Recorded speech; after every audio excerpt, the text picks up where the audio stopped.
கவனமாக கேளுங்க.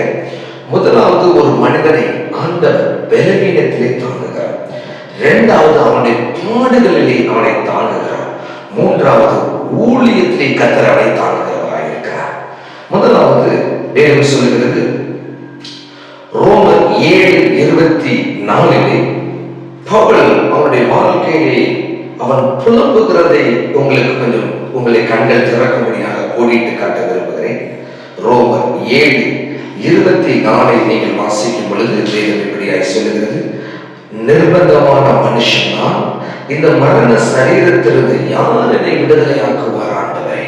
அதற்கு முன்னாடி அவருடைய பலவீனங்களை குறித்து ரொம்ப கொடுமையாக பேசுகிறார். வேதம் அதை 7வது அதிகாரம் முழுவதும் நீங்கள் பார்ப்பீர்களா? ஆதலால் நான் அல்ல, எனக்குள் வாசமாயிருக்கிற பாவமே அப்படி செய்கிறது. 15வது வசனம் சொல்லுது, எப்படி எனில் நான் செய்கிறது எனக்கே சம்மதியில்லை, நான் விரும்புகிறதை செய்யாமல் நான் வெறுக்கிறதையே செய்கிறேன். ஏன்னா அது எனக்குள் போராடுகிற ஒரு பாவ போராட்டம், ஒரு பாவ பிரமாணமாக இருக்கிறது. நியாய பிரமாணம் நல்லதென்று ஒத்துக்கொள்கிறேன், ஆனால் எனக்குள்ளே போராடுகிற வேறு ஒரு பிரமாணத்தை காண்பிக்கிறேன். அது என்னை கொத்துகிற சாத்தானுடைய ஒரு பெரிய வேதனையை உண்டாக்கக்கூடிய காரியங்களாக இருக்கிறது என்று அவன் புலம்புகிறதை பார்க்கிறேன். ஐயா, 13 நிருபங்களை எழுதின மனிதன் ஆண்டவருக்காக தன்னுடைய வாழ்க்கையிலே அவ்வளோ பலவீனங்களை சுமந்த ஒரு மனிதனை அவனுடைய வாழ்க்கையிலே அவனை கர்த்தர் தாங்கினவராக இருக்கிறார். இன்னும் அவருடைய உள்கருத்தாக சொல்லுகிறார், நிர்பந்தமான மனுஷன் ஆண்டவரே, யார் இந்த மரண சரீரத்திலிருந்து என்னை விடுதலையாக்காது? நான் வெறுப்பா இருக்குது, நான் செய்யக்கூடாதுன்னு இருக்கிறேன், எனக்கு பிடிக்கவே இல்லை ஆண்டவரே.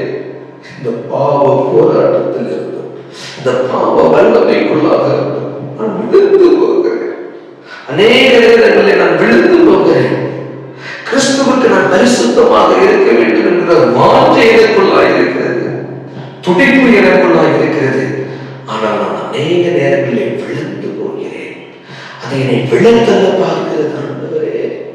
நான் விழுகிற நேரம்லாம் என்னை தாங்கி பிடிக்க இல்லையோ அப்படின்னு பவுல் புலம்புகிறதை இந்த ரோமரிலே அவர் வெளிப்படையாக எழுதுகிறார்.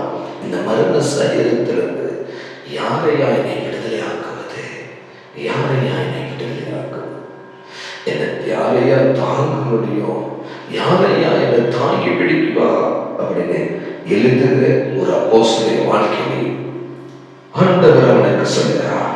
2வது கொரிந்தியருக்கு எழுதின நிருபம் 12வது அதிகாரம் 9வது வசனத்திலே, என் கிருபை உனக்கு போதும், பலவீனத்திலே என் பலன் பூரணமாயிருக்கும் என்று அவனோடு கூட ஆண்டவர் ஒரு வாக்கு மாத்திரமல்ல உடன்படிக்கை போறாங்க. என்னுடைய கிருபையை குறித்து இந்த வேதம் இப்படியா சொல்லுகிறது. ஏசாயா தீர்க்கதரிசன புஸ்தகம் 54வது அதிகாரம் 10வது வசனம், மலைகள் விலகி போனாலும் பருவதங்களை நிலை பெயர்ந்தாலும் தேவன் உங்கள் மீது என் மீது வைக்கப்பட்ட அந்த உடன்படிக்கையின் கிருபை ஒரு காலம் மாறாத கிருபை. அப்போஸ்தலன் பவுல் மீது ஆண்டவர் சொல்வார், என் கிருபை உனக்கு போதும், என் கிருபையிலே உன்னை தாங்குகிறேன், என் கிருபையிலே விழுகிற எல்லா மனிதனுக்குள்ளும் இந்த கிருபை இறங்கி வருகிறதை பார்க்கிறோம். பலவீனப்பட்ட எல்லா மனிதனுக்குள்ளும் இந்த கிருபை இறங்கி வருகிறதை பார்க்கிறோம். பலவீனமற்ற சூழ்நிலைக்குள்ளாக இருக்கக்கூடிய மனிதனுக்குள்ளாக இந்த கிருபை இறங்கி வருகிறதை பார்க்கிறோம். இந்த கிருபை ஒரு மனிதனுடைய பலவீனத்தில் அவனால் முடியாத எழுந்திருக்க முடியாத சூழ்நிலையிலும் இந்த கிருபை அவன் மீது இறங்குகிறது. அந்த கிருபை அவனை தூக்கி நிலைநிறுத்துகிறது.